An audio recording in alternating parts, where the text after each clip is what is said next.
Welcome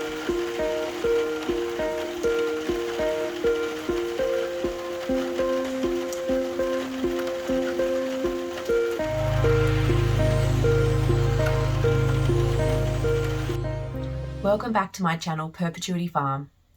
For those who are new here, my name is Kate, and for anybody who's returning, thank you so much for coming back to watch another video with me. In today's video, I want to share with you my top tips for eating healthy meals on a budget. This is something that's been really important for me, as for the last several years, I've been really struggling with some gut health problems that I've been trying to heal through diet. And so these tips are going to be based around the type of diet that my family and I we eat, which is good quality meats, lots of fruit and veggies, not very many grains at all. So this is not going to be how to add rice and pasta to all your meals to bulk them out to make things cheaper for you. This is going to be tips for how to eat a whole foods diet, and how to get the best value out of that. Tip number 1 is to make a meal plan. Now, the way that I do this is to check the pantry, the freezer and the fridge, fruit bowl, and see what things I've got left over from the previous fortnight, or things that might be getting close to use by dates, things that I want to use up. Recently, I gave this new thing a try where I emptied the entire contents of my fridge onto the kitchen table. And this was everything. I don't just mean get your fruit and veggies out. I got all of the condiments and everything, all of the leftover containers out, and I had a look at everything to see what was there. And I found this was really helpful because it showed me that I actually had a lot more food than I thought I did.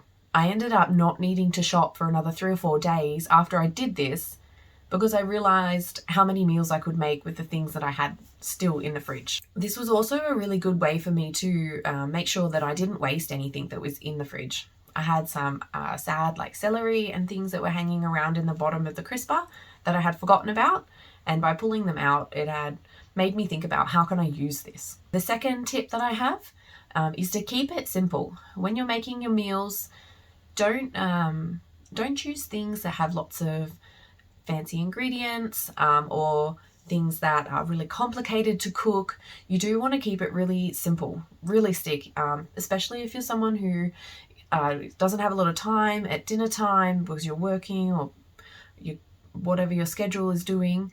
Make sure that the things that you choose to put in your meal plan are practically things that you enjoy eating and things that you can cook, like realistically that that's something that you can achieve. The third tip that I have is to buy cheaper cuts of meat. When you're shopping, buy the things that are slow cooking cuts, things that are like mince, the lamb 4/4 chops. If you're buying chicken pieces, buy chicken thighs instead of chicken breast. But I don't think that you should buy, if you're trying to stick to a budget, pieces of chicken. It's just too expensive to buy the pieces already cut up. It's so much more economical to buy a whole chicken and cut it into pieces. The price per kilo is it's substantially different. So if you look at the way that I do this, is I'll buy 6 whole chickens and I will break them all down into pieces.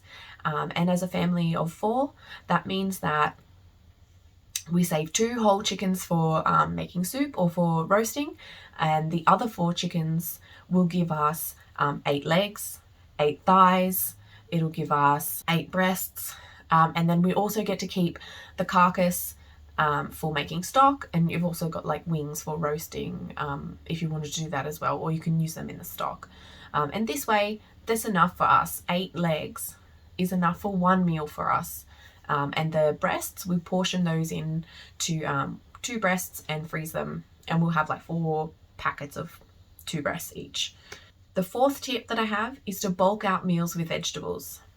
And the way that I do this, when I go shopping, I have an idea of the meals that I'm going to cook because I've made a meal plan before I go, but be flexible about this. Don't choose specifically the ingredients that you've listed because that's what the recipe calls for. Be flexible and sub things out. So if, for example, your recipe calls for green beans and green beans are $23 a kilo, have a look around and see what else you can find that you could replace the green beans for this fortnight. I, as a general rule of thumb, I'm looking for the veggies that are in the $5 to $6 a kilo range, and will sometimes pick up a couple of things that are outside of that range. Like, for example, Brussels sprouts generally don't ever come down that cheap, and that's something that I really enjoy. So they're just, most of the things that I'm buying are in that range. Another thing that helps when you're buying your fruit and veg is to know what's in season, and to know where locally you can get things. If you have a co-op or something similar nearby you, it's going to be a lot more affordable to buy locally grown in-season produce, because there's a lot of things that aren't happening to that food. It's not being placed into cold storage, it's not being shipped really long distances, it's not requiring like intensive farming where it's being put in like heated tunnels or under grow lights, or all of these other things that are being done to provide you with tomatoes in winter, when it's just not the right time of year. When you're living like in Sydney, for example, when it gets quite cold, you may be able to grow tomatoes in far north Queensland, but just not in Sydney. And that's why it costs more to have them shipped down here. And they also don't taste as well. Like, food does not taste good when it is grown in the wrong season. My fifth tip for you is to buy in bulk or directly from the farmer or the supplier where you can. Something that I've been doing for a while now is I run a group with my family and some friends where I facilitate buying various different things directly from farmers or in bulk. So find out where there's a farmer near you who's selling maybe meat. Maybe you could buy a whole cow, get a couple of family members in, and split that. And the cost per kilo is going to be like way cheaper than it is if you're just going into the supermarket and you're buying the cuts that you like already packaged individually. Another thing you can do is, buy your pantry items in bulk. When you're buying things in like lots of like 5 kilos, the price per kilo is a lot cheaper than if you're only buying 1 kilo at a time. My sixth tip is to shop less frequently. The more times that you go to the shop, the more times you're going to just pick up a little bit of something that you didn't walk in there for. I know that whenever I just want to duck in, I just got 2 or 3 things I need to grab, I walk out and I've spent $100, and it's just ridiculous. So I really find that the less often I shop, the less money I spend. And the seventh tip that I have is to avoid buying takeaway food. I'm sure this one's pretty self-explanatory. Takeaway food is just expensive. It just is what it is. If you're cooking your meals at home, it's just cheaper. There's not much more to say about that. To wrap this up, I just want to acknowledge that this is not easy. I've given you 7 tips to help you feed your family healthy meals, and how to reduce your budget while doing that.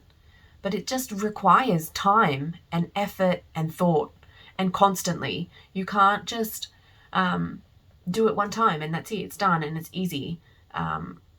It really does. If you want to save money, you have to spend the time and the effort and the energy. But I will say that the more you do it, the easier it gets. The more you learn how to cook, the more research you do into where you're buying your food and the suppliers that are around you. These kinds of things that may take some time initially to establish. Once you've got a routine of the way that you run them, it does get easier. But disclaimer, it's hard. It's hard to always do it. And sometimes cheese on toast is what you eat for dinner. And that's okay, because eating cheese on toast is, for my family, better than buying takeaway.